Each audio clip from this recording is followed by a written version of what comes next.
तो जी दूसरा डिजीज है हमारे साथ टाइफाइड फीवर। इसको एंटेरिक फीवर भी कहा जाता है, जिसको हम बड़ा बुखार कहा जाता है। तो टाइफाइड फीवर का मतलब क्या, मीनिंग क्या है? टाइफस स्टूपर को कहते हैं डिलीवर, और ओडियम हाइट, हाइट का मतलब है high stage. It is the infective disease of digestive tract and which slowly rise of temperature and discomfort in abdomen and generalize weakness। यानी इसमें स्लोली राइज ऑफ टेम्परेचर के साथ साथ आपके पेट में डिस्कम्फर्ट होगी, यानी आपको बेआरामी महसूस होगी, और इसी के साथ साथ वीकनेस भी होगी। तो ये इसके क्या है, डिफिनीशन है। एक बैक्टीरिया है जिसको हम कहते हैं रॉट शिप बैक्टीरिया है, सैल्मोनेला टाइपी। ये rod shape gram negative bacteria है, ये इस बीमारी को काज करती है।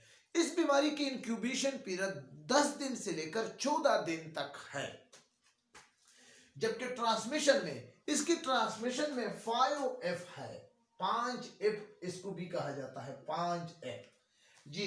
5F में एक F है प्लाई, यानी ये प्लाई के साथ काज होती है। दूसरा F है आपकी पीसेस, यानी ये आपके स्टूल, आपके फाजल मादे से काज होती है।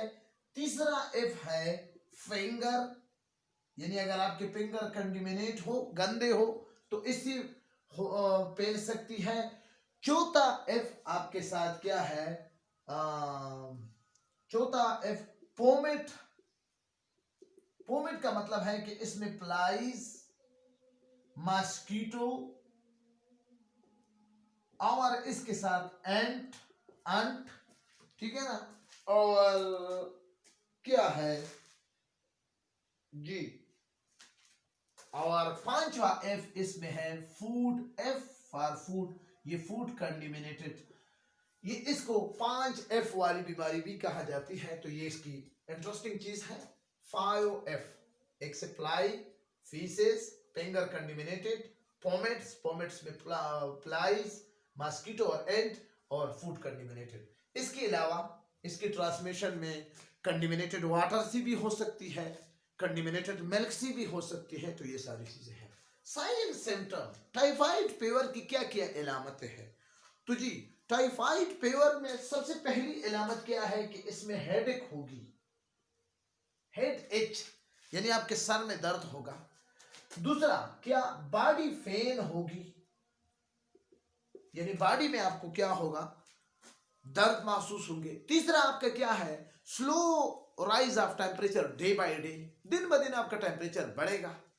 चौथा आपका क्या होगा, लितर्गी होगा, lake of interest in doing of something, तो इसको लितर्गी कहते हैं, आपकी इंटरेस्ट किसी चीज में नहीं होगी। पांचवा आपको वोमिटिंग भी आ सकती है, ठीक है ना। छठा इसमें आपको ब्लड स्टूल भी आ सकती है, ठीक है ना। अगर आपने इसकी इलाज छोड़ दिया तो आपको अल्सर भी हो सकते हैं, आपके मायदे में जख्म भी पैदा हो सकते हैं। सातवां आपकी स्प्लीन और लीवर को ये इन्फेक्ट कर सकते हैं, लंग्स को भी ये डिस्ट्रॉय करते हैं। आठवां reddish spot on the abdomen, यानी रेड किस्म के, कलर किस्म के स्पॉट्स आपके एब्डोमेन पर अपीयर हो जाते हैं, ठीक है ना। तो इसके अलावा डेवलप केसेस में इसमें वोमिटिंग भी हो सकती है, और आपकी जो गाल ब्लेडर है वो भी इफेक्ट हो सकता है, गाल ब्लेडर यानी जिसको हम पित्ता कहते हैं।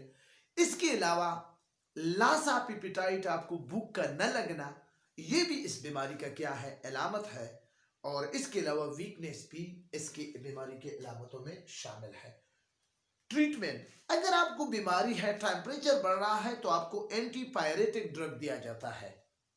अगर आपको वोमिटिंग है तो एंटी वोमिटिंग ड्रग आपको दिए जाएंगे, ठीक है ना। अगर आपको क्या है, आपको एंटीबायोटिक्स भी दिया जा सकते हैं। एंटीबायोटिक्स इस बीमारी को, इस इन्फेक्शन को कंट्रोल करने के लिए आपको एंटीबायोटिक्स भी दिए जा सकते हैं। अगर आपका हाजमा खराब है तो आपको डाइजेशन इन्फेक्टेड ड्रग भी दिए जा सकते हैं ताकि आपका हाजमा ठीक हो जाए। तो जी प्रिवेंशन में क्या है? ट्रीटमेंट में एक बात ये भी याद रखें कि कंप्लीट बेड रेस्ट होगा। प्रिवेंशन में क्या है?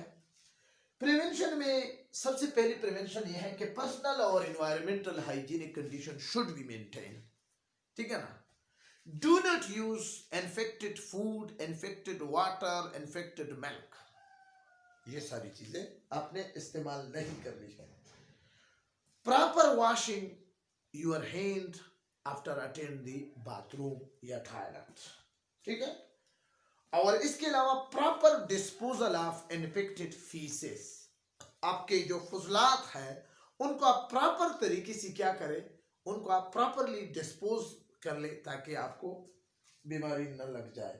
इसके अलावा टाइफाइड की वैक्सीन शुड बी यूज, यानी इसकी वैक्सीन भी है, इसको भी आप इस्तेमाल करके इस बीमारी से आप एहतियाती तदाबीर में आप कर सकते हैं। तो ये सब कुछ है।